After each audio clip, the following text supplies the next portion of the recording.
choose activities that let you review multiple activities and choose ones that you want to do. When you see the phrase, choose an optional activity next to the plus, or in your course structure, your teacher is letting you decide where you want to focus your energy. To make your choice, click on the plus and view the options that your teacher has given you. You can preview each of these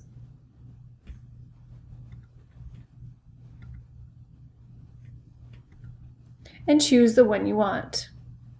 When you choose that, it is now going to become part of your course structure.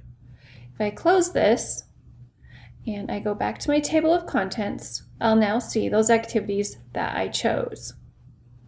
Again, it's important to note that when I want to see my grades for my chosen activities, either I have chosen for myself or my teacher has chosen just for me, I can go to the grades area and then the For Me tab.